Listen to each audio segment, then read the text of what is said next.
Ini kan kalau belum menikah dia tetap dapat angpau. Nah, apakah itu jumlah nominalnya dari dia kecil sampai gede tuh sama aja atau gimana nih? Temanku ini bakal nyiapin baju baru tuh kayak buat 3-4 harian gitu deh. Jadi inget loh, waktu pas kecil ya, aku tuh sering nggak boleh kalau misalnya kita lagi perayaan itu nangis.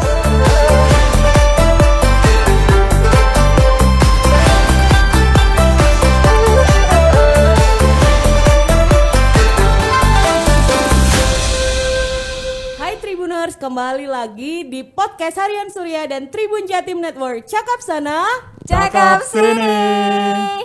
Untuk episode kali ini biasanya ada Cindy, Alga, Akira, dan Andra. Tapi kok kayaknya bukan Andra ya hari ini tuh.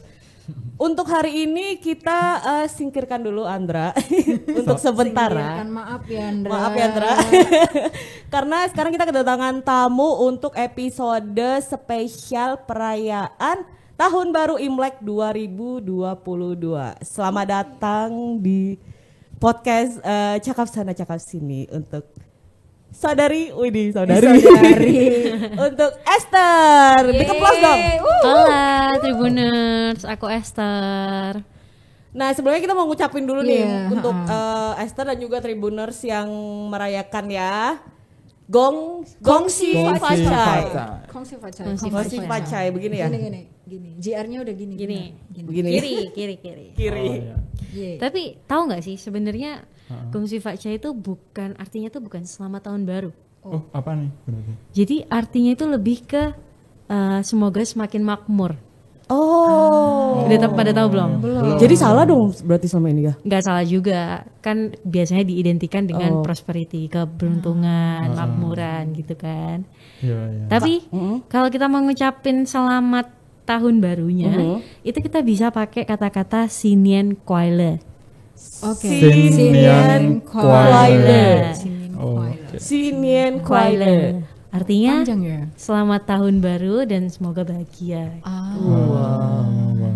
Berarti Sinien Kuaile untuk Esther dan Tribuners. Sinien Kuaile. Atau versi singkatnya Ada.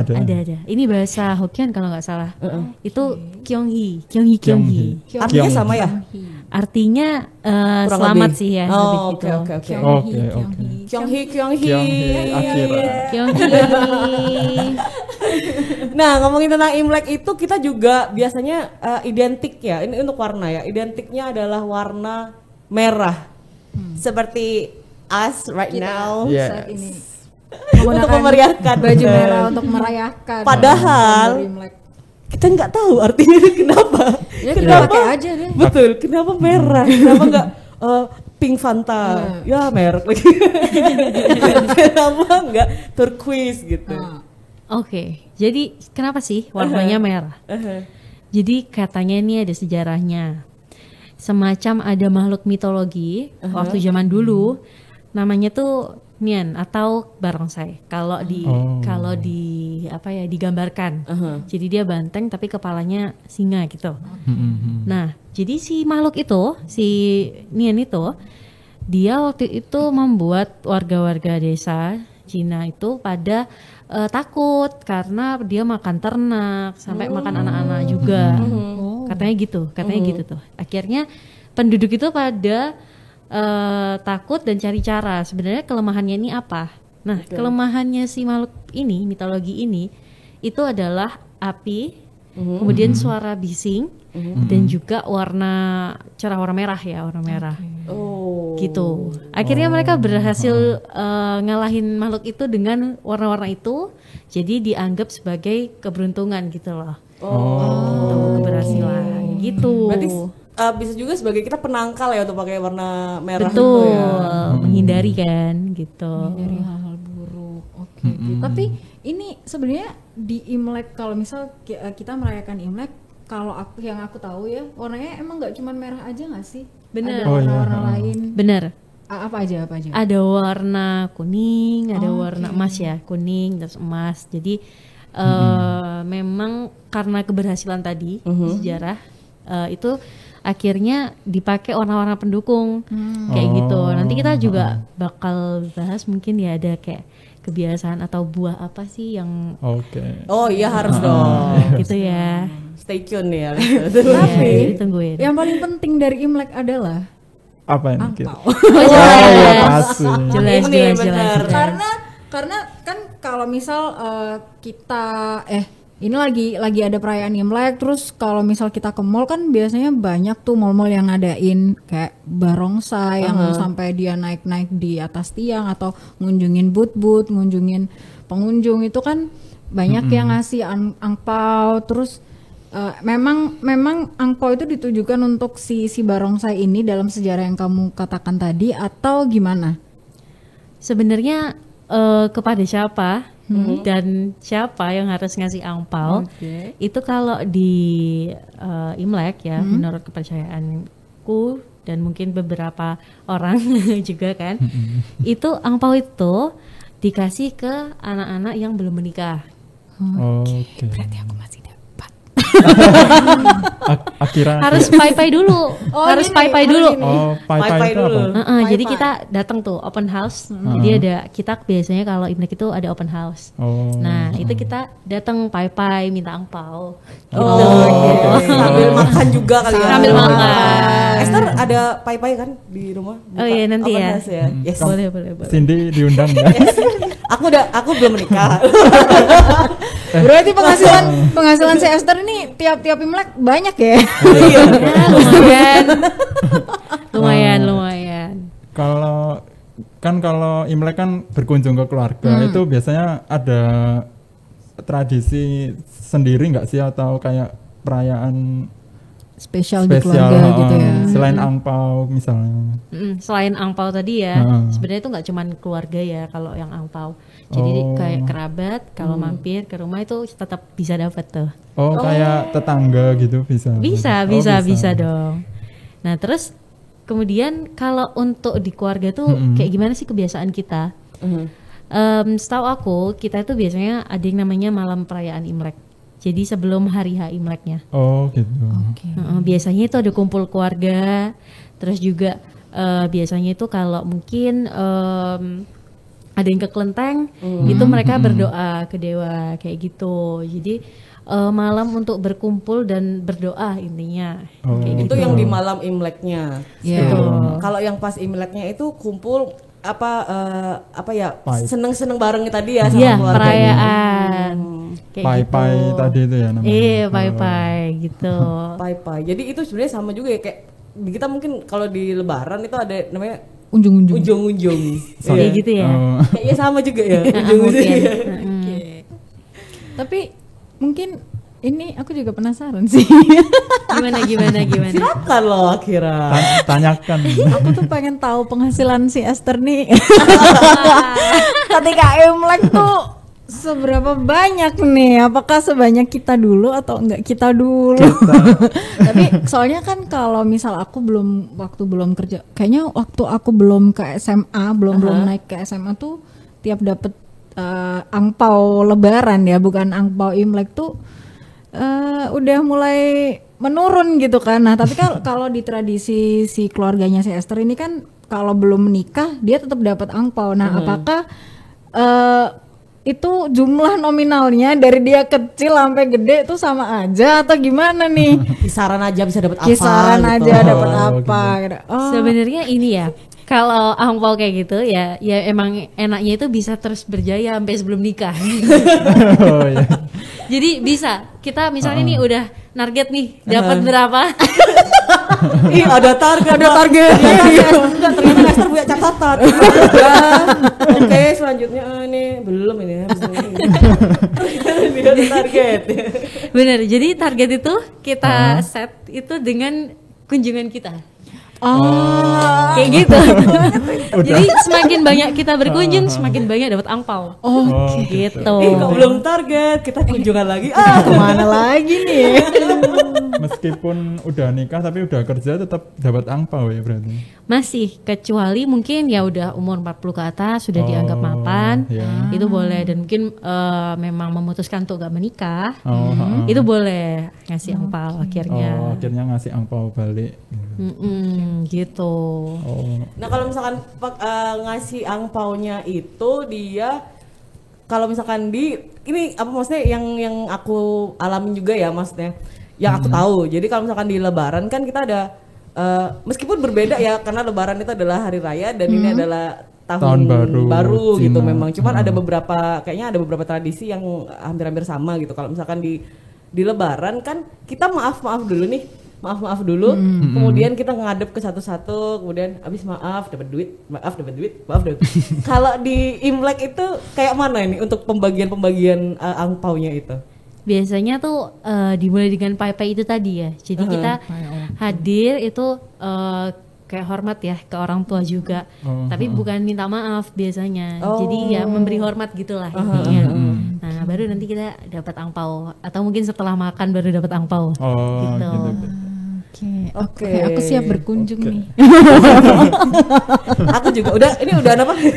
Udah pakai baju warna merah ya kan, belum menikah. Masih ada nggak kesempatannya? Udah belajar pai-pai. Kalau ngomongin Imlek juga itu ada pasti di beragam tempat ada tradisi yang berbeda-beda ya kan seperti yang dibilang sama Esther tadi. Kalau Esther apa sih tradisi di lingkungannya Esther yang paling Esther ingat ketika Imlek itu? Mungkin dimulai yang dari dalam keluarga ya. Di rumah itu biasanya kita nyediain beberapa makanan khusus gitu ya. Ada makanan itu kayak contohnya mie goreng. Mie goreng. Nah mie goreng itu dimakannya itu nggak boleh putus. Jadi seakan-akan itu menggambarkan kalau kita punya rezeki itu nggak putus-putus. Gitu. Jadi terus gitu ya. Terus sampai habis. Iya jadi jangan dipotong, makanya jangan dipotong pagi. Gitu. Terus yang pasti ada lagi tuh biasanya ikan, terutama ikan bandeng. Jadi katanya ikan bandeng itu sisiknya tuh kan mengkilap ya kayak emas. Nah biasanya kalau dimasak itu sisiknya nggak dilepas. Jadi tetap dibiarin gitu. Oke. Ya kayak emas gitu kan, gitu. Bertebaran. Berkilauan. Bling.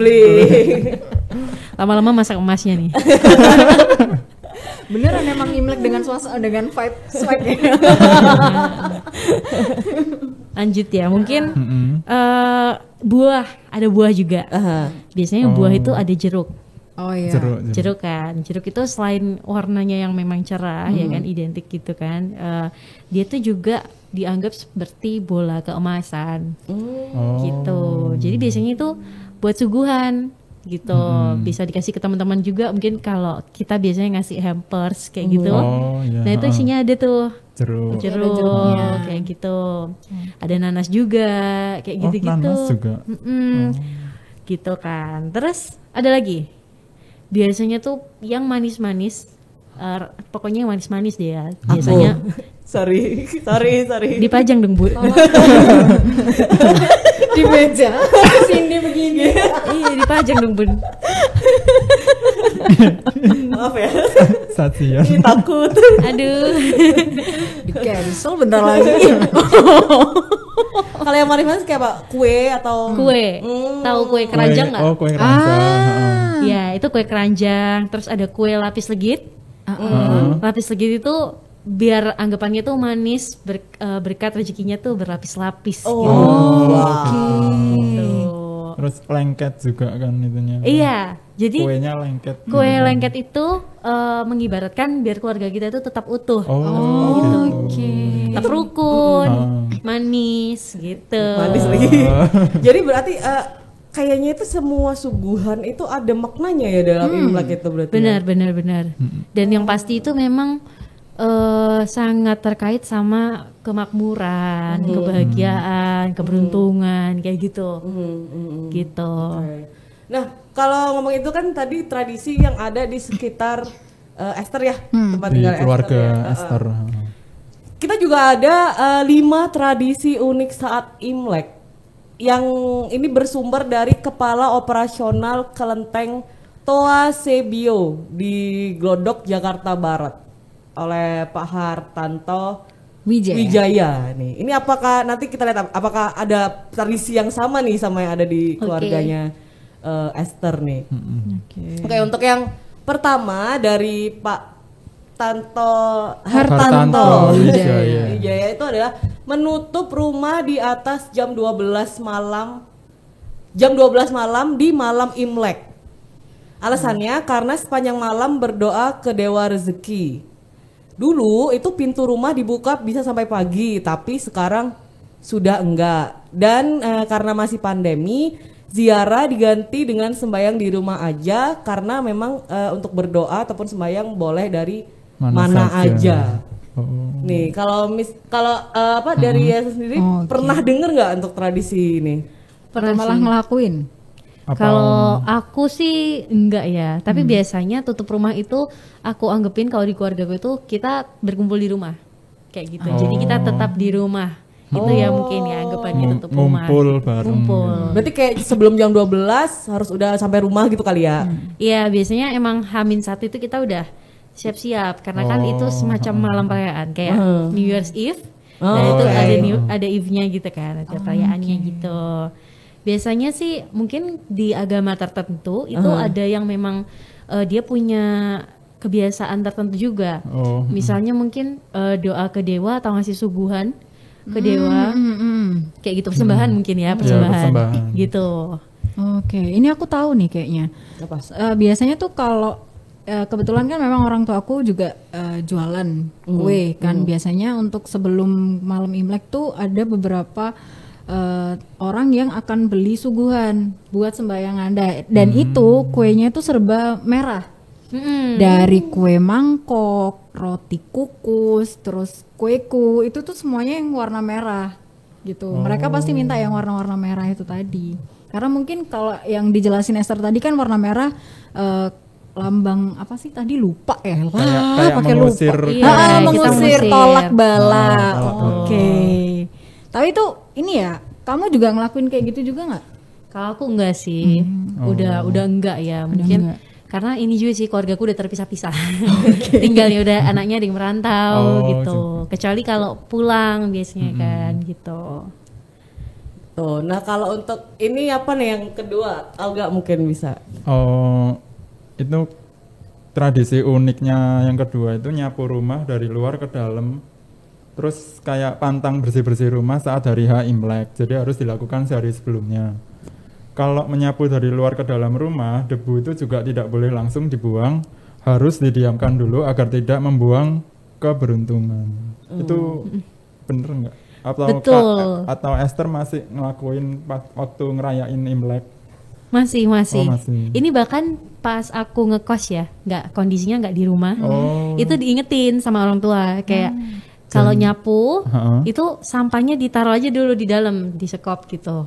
Atau sampahnya jangan dibuang. Masuknya itu di sekopnya ya di tempatnya itu ya. Iya. Karena aku waktu itu mikirnya gini lah, gimana masa kesebar-sebar di lantai itu. Kayak dibiarin aja debunya. Dibiarin gitu. Enggak dong. Jadi boleh. Boleh. Tapi sebaiknya sih enggak ya. Boleh, tapi kan biasanya kalau banyak orang kan rame kotor. Itu disapu tapi nggak boleh dikeluarin ke rumah, di luar rumah gitu. Simpan dulu gitu. Supaya tidak membuang rezeki. Maksudnya gitu. itu. Tapi itu dilakuin di malam Imlek aja atau gimana? Sampai Pada hari H Imlek. Sampai hari H Imlek. Berarti setelah hari H Imlek udah boleh kayak biasanya. Biasanya itu kalau dari yang sebenarnya tadi itu dibuang sehari 2 hari setelah Imlek. Gitu. Jadi rezekinya itu ditumpuk dulu, dikip dulu, dikip. Ya siapa sih yang gak pengen ngekip rezeki? Iya betul. Mau dong. Aku juga.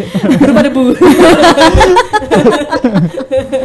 Oke, yang ketiga ini adalah lauk wajib Imlek. Tadi kalau si Esther udah cerita kan kalau di tradisi keluarganya dia itu ada Makanan.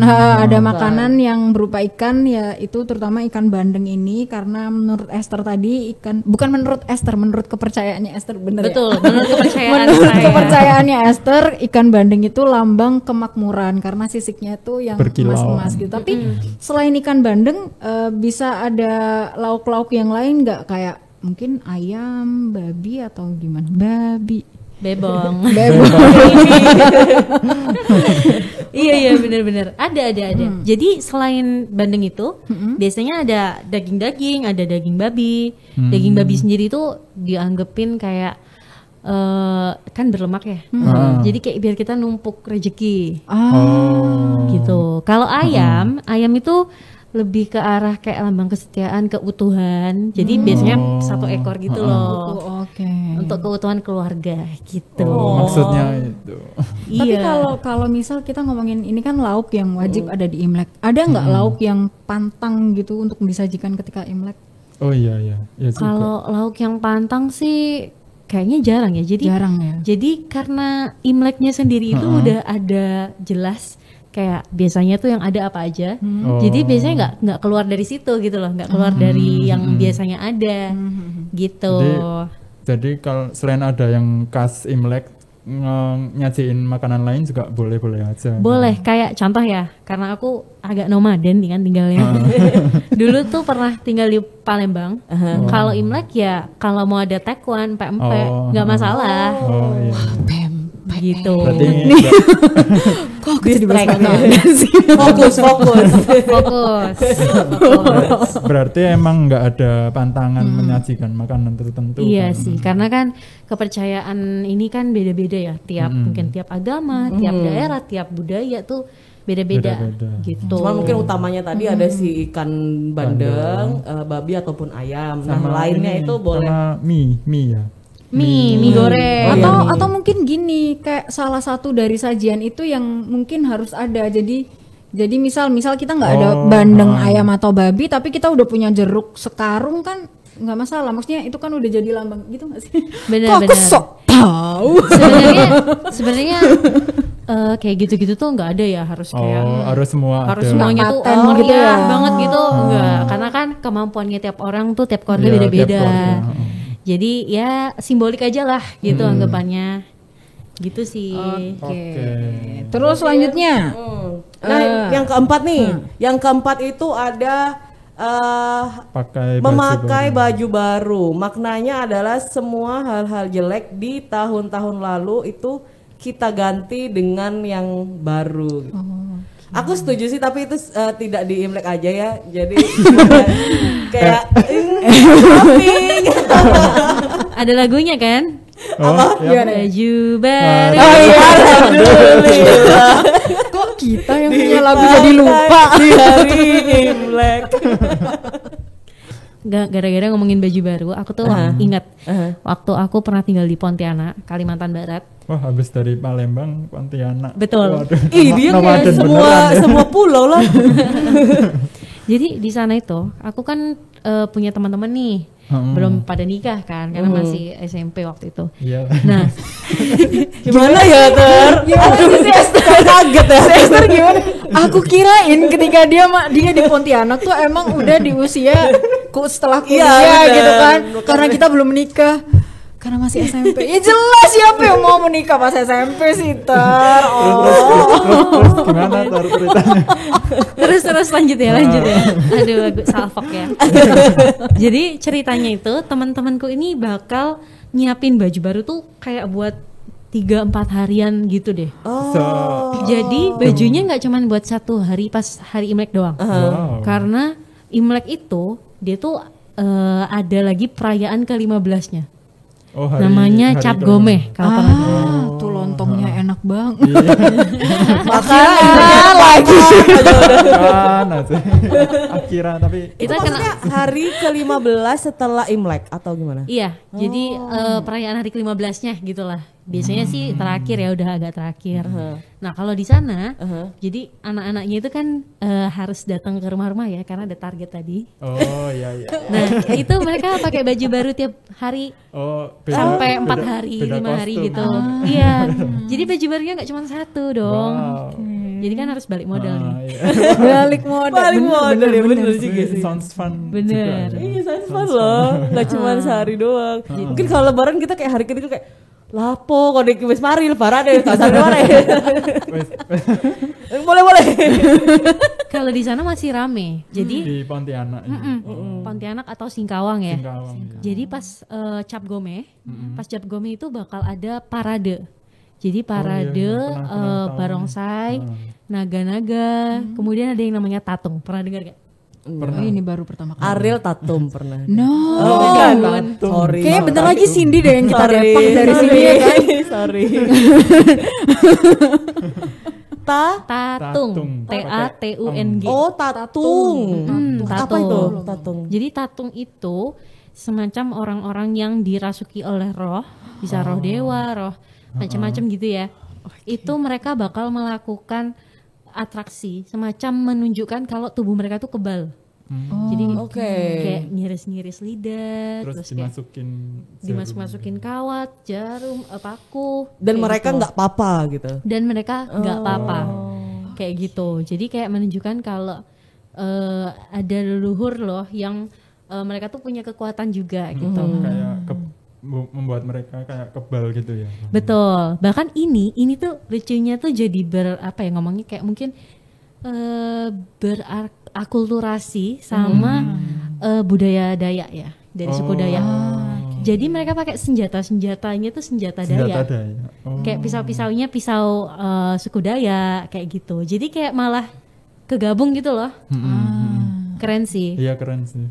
Kayak jadi atraksi khusus juga ya di Singkawang itu. Betul. Nah itu gimana ya kalau anak-anak kecil lihat apa nggak takut? Apa Kayaknya gimana ya? kayak udah biasa deh. Oh, iya juga sih. Gitu. Itu terpilih loh yang jadi tatung itu. Nggak semua bisa. Nggak semua Soalnya bisa. aku nggak bisa sih pasti. Gini akhirnya sorry banget nih. Yang mau milih kamu siapa? Maaf banget ya ini. Berarti tapi kalau ngomongin tatung berarti sama kayak misal di Jawa sendiri kan kita juga ada debus. Iya nggak sih? Kita kan juga punya kayak gitu. Mungkin samanya kayak ini ya, kayak Sama dirasukin mirip terus sih. jadi kebal. Kebalannya sama. terus Cuman ini kan digelarnya pas perayaan Imlek. Betul. Gitu tadi. Tatung ya sebutnya ya. Iya. Dan mungkin itu juga nggak ada di maksudnya nggak semua perayaan Imlek di Indonesia tuh ada begitu. Iya, karena Bisa jadi sebenarnya kayak hampir punah sih ini. Gitu. Jadi memang Kayak, sangat jarang tempat yang mengadakan hal seperti itu gitu loh.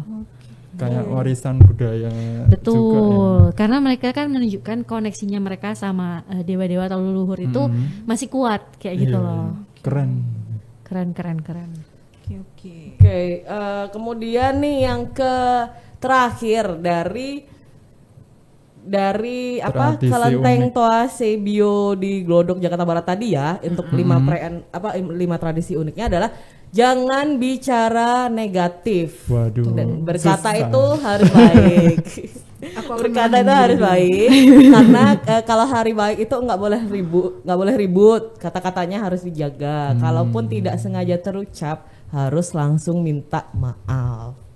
Wah ini baik sekali ya maksudnya Kayak ini pure gitu. ya. bener kita tuh kayak Kembali suci. iya ini hari yang baru kan kita hari yang baru jangan diisi sama yang negatif benar, yang mana kayaknya agak susah ya buat Bisa sih, bisa. Cuma berapa jam doang. Latihan ngomong bagus-bagus gitu. Aku tuh jadi inget loh. Waktu Kenapa? pas kecil ya. Aku tuh sering nggak boleh kalau misalnya kita lagi perayaan itu nangis. Jadi nangis tuh nggak boleh gitu. Jadi ya mungkin kan anak kecil sering ya berantem gitu kan, kakak adean gitu. Ya itu nggak boleh. Jadi mamaku tuh bilang nggak boleh ya nangis, itu tuh kayak pantang gitu loh. mungkin tadi maksudnya sih itu tadi ya jadinya akan ada sisi negatif dari nangis itu. Betul, Kita karena harus kan ceria. harusnya kita ceria-ceria di hari itu gitu. Harus positif. tahun baru itu kan namanya. New year, new me. Diawali dengan potong rambut biasanya. Tergantung kalau habis patah hati biasanya potong rambut. Tapi beneran loh. Kalau waktu Imlek itu kita sebelum hari H itu potong rambut dulu. Iya. Iya, kayak buang sial gitu. Oke. Oh. Jadi Esther juga bakal Iya, ini udah. Oh, udah. Iya, Esther banget Pendek. pakai gunting kuku kan? Buat syarat doang. Buat syarat doang. Syarat doang kayak Aduh, rambutku masih bagus nih. Masa mau dipotong? Masih badai. Oke. Oke. Alright teman-teman, itu tadi kita udah ulas tentang perayaan Imlek di tempat Esther, di tempat di mana tadi? Pontianak. Iya. Pontianak seperti apa, di Palembang juga. seperti apa, di Surabaya seperti apa, dan juga dari tadi di Kelenteng yang di Jakarta juga di seperti Glodok apa gitu loh. Ada banyak tradisi-tradisi yang sebenarnya kalau misalkan kita nalar juga itu bagus gitu untuk kita terapkan di tempat kita, seperti jangan berbicara buruk, Negatif. betul. Itu tadi. Dan ini untuk di akhir akhir episode kita kali ini, kita akan mengucapkan selamat tahun baru lagi versi yang benar. Oh ya. Tadi sudah dikasih tahu ya, masih ingatkah kalian? Benar. Sinian Sinian Koile. Si- Atau kita sebutinnya lengkap. Gongsi Pak Chai Sinian Koile. Oh, oke. Biar harapannya tambah lengkap juga. Oke. Bareng ya. Iya, hitung dulu ya, hitung Oh, dulu. iya. Supaya kita cosplay kompak gitu loh. Kali-kali lah. Ayolah. Gini dong. Oh, iya. Ayo. Tadi Kirinya di gimana atas. tadi? Ya, kirinya Kiri di atas. Kiri di atas. Oke. Oke. Oke ya. 1, 2, 3. Gongsi Pak Chai Sinian Koile.